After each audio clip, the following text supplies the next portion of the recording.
I've made over $250,000 selling on Etsy around the one thing that I love most: food. Food shirts, sweatshirts, hats, stickers, you name it. And today I'm going to reveal to you how I did it. Because if I could do it, you could do it too. I'm Daniel and I've spent the last 3 years fulfilling my dream of starting my very own 6-figure e-commerce business. All while working a full-time job as a business skills teacher at some of the biggest brands around the world. So in this video, I'm going to reveal to you the 5 biggest things I did to transform my passion into a successful online business. And how I managed to do all of this part-time while doing my full-time job. And guess what? These strategies work for any passion, not just food. Imagine turning what you love into a 6-figure success story. I'll show you it's totally possible. But before we dive into those 5 things, let me tell you a quick story. Let's rewind to the gloomy old days of COVID. Picture me trapped in my London apartment with too much time and too little to do. I was so bored. I'd always toyed with the idea of starting my very own side business, but somehow there was something always a little better to do. But thanks to my lockdown boredom, I got the kick up the butt I needed to jump into action. But then came the big questions. What am I going to sell? How do I even start? How am I going to manage all of this with my day job? And that's when Etsy came into the picture. I'd heard tons of great things about it. How it's great for people like you and me to start a small business without having to sell a kidney in order to pay for the startup costs. That idea of a low barrier to entry was really music to my ears. But I knew I needed a plan. So I decided to look back at everything I've learned from working in business and watching big brands and entrepreneurs succeed. I wondered, what is their magic formula? And after lots of head scratching and lots of learning since, I've distilled it all down to these 5 golden nuggets. When I first started looking into Etsy, I had no idea what to sell. I just knew I wanted to do something different, something exciting. So I started looking for ideas, but not where you might think. I saw all of these videos telling me to jump on these top 5 trends now. But the problem was that I obviously wasn't the only person to watch that trend video, and so I found that these trends were just quickly becoming oversaturated with others trying to do the same thing. Imagine a concert where every band plays the same song. Boring, right? That's what happens on Etsy when everyone jumps on that same bandwagon of the same trends. You see the same designs and the same products over and over and over again. But when a band comes on stage and starts playing their own unique music, people love it. You want your Etsy shop to be like that band. So instead of playing it safe and asking what's popular on Etsy, I decided to take a bit of a leap and instead ask, what unique value can I bring to Etsy that's not already there? It's basically like deciding to be the leader of the pack rather than just following everyone else. The best shops on Etsy, the ones that people really talk about, are the ones that dare to be different. The ones that are willing to take a risk by experimenting with different product ideas that maybe aren't on Etsy yet. So I dug deep into forums, social media groups, and just paid attention to the world around me. Not to spy on other people's products, but just really to listen to what customers are saying. I was really on the hunt for understanding what makes them tick and what they're missing. And that's when the idea hit me: food-themed clothing and merch. But not just any old food-themed gear. I wanted to create designs so original and so unique that it would make people stop and say, wow, I've never seen anything like that before. This usually involves you actually going outside of Etsy to start doing some research, understanding what trends are getting popular in different parts of the world or on different platforms, and then being a pioneer in bringing those onto Etsy. It's a risk, but it's one that could ideally help you succeed on Etsy.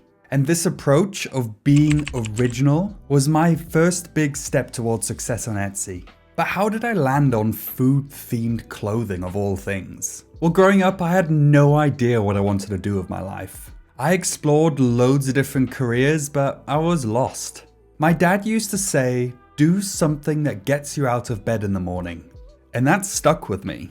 And for me, that's always been food. I'm the chef in my family and I love to eat. So when I was brainstorming ideas for my Etsy shop, it just made sense to me to combine a passion of mine with this business venture. Listen, starting an Etsy shop takes time and effort, and you'll probably go through some highs and lows during your journey. You want to make sure that you're going to continue to be determined and motivated throughout your journey, especially when you hit those rough patches. And choosing to center my business around something I was genuinely passionate about really helped with that. And by focusing on one of my own passions, I was automatically aligned with my target customer base. I was designing and creating things for people like me, foodies. And this just made everything from designing products to marketing so much easier for me because I was catering to a community that I was part of myself. So I want you to go old school. Get out a pen and paper and write down what you like doing or anything else you consider a big part of your life. What is something that you could talk about all day without getting bored? And once you've got that, dive into research. Look for gaps in the market, specific needs or problems you can address. To dive deeper into how I developed my Etsy shop around my passion, you should check out this video next. It's packed with loads of actionable tips and strategies that you can use to really delve into understanding what you should focus your Etsy shop on. But finish watching this video first. If Etsy is something you're interested in like I was, then the great news is that setting up your own shop is really easy to do and won't break the bank. You can get your shop up and running and list a bunch of products without spending an arm and a leg. And you can even use print-on-demand providers to help reduce the cost of inventory and take a lot of the logistics off your hands. But I quickly learned that it wasn't just about throwing a bunch of items on sale and hoping it works. Like any successful business, you need a strong brand. Because Etsy is easy to get started on, a lot of other people are doing it. There's a lot of competition out there. And a strong brand is what helps you to stand out and make a lasting impression. It's what transforms your shop from just another storefront to a store that people actually remember. Let's take a look at Fiji water, for example. There are so many different brands of water out there, but somehow Fiji water manages to catch our eye, to stand out. And yeah, it's just water, right? But why does it stand out to people? It's the way they tell their story of how they stand out, the imagery of a tropical paradise, and of course, that square bottle.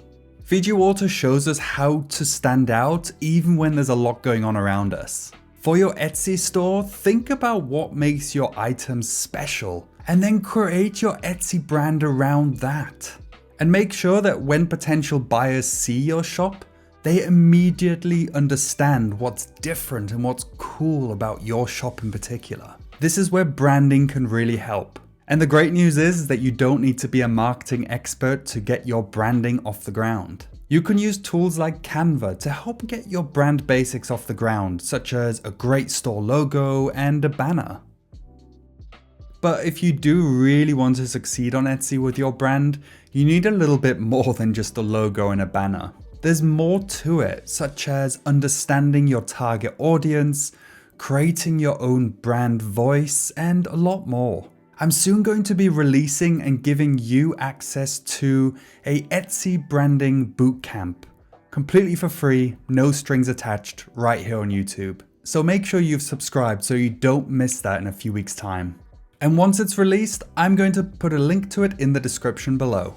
And on top of that, if you feel like you're learning something so far in this video, it would be great if you could support me by clicking on the little thumbs up below. I'll be honest with you, when I first started on Etsy, I had no idea what I was doing. My listings definitely weren't winning any beauty contests. They kinda sucked. And the result was crickets. No traction, no sales, nada. It was a tough pill to swallow in the beginning. Now, standing at these crossroads, it could have been so easy for me just to throw in the towel and give up. But instead of giving up, I instead try to look at this as an opportunity to grow and to learn. I decided to adopt a growth mindset. A growth mindset is basically believing that you can get better at anything as long as you put in some effort and time. It's like thinking, hey, maybe I didn't knock it out of the park this time, but I'm gonna roll up my sleeves, figure out what went wrong, and try again. It's the opposite of what's known as a fixed mindset, which is basically where you're thinking you've either got it or you don't. At the end of the day, it means always being a student. So once a quarter, I'll sit down and do a deep dive analysis of all of my Etsy stats. I'll take a look at what went well, what didn't go well, trying to pick out learnings that I can then use to improve my shop and my listings going forward. I've also made it a habit to try to learn one new thing every single week. So I'll watch YouTube videos myself, read up on trends in my niche, and network in communities.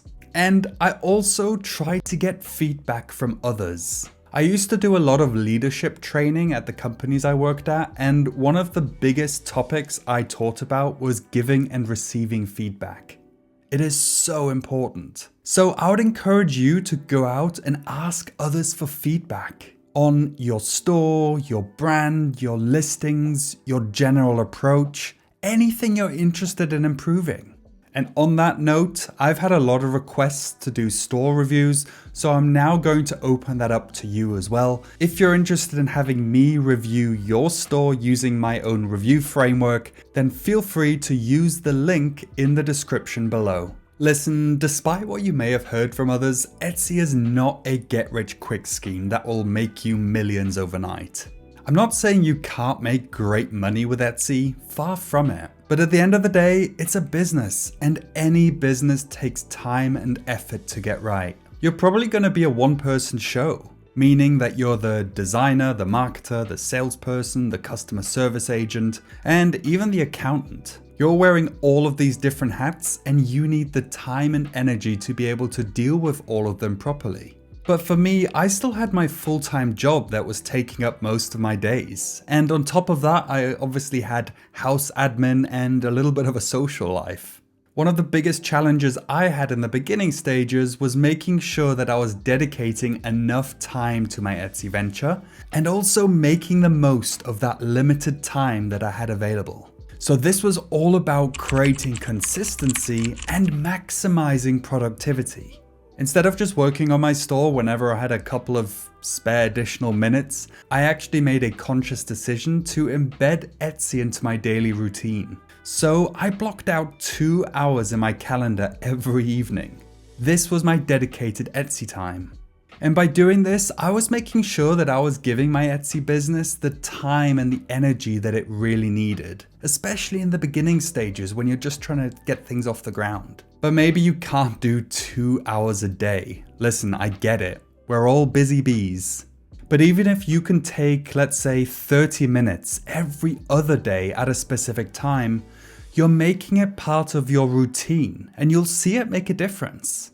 And on top of that, when you have this limited amount of time, it becomes even more important to make the most of that time, to be as productive as possible.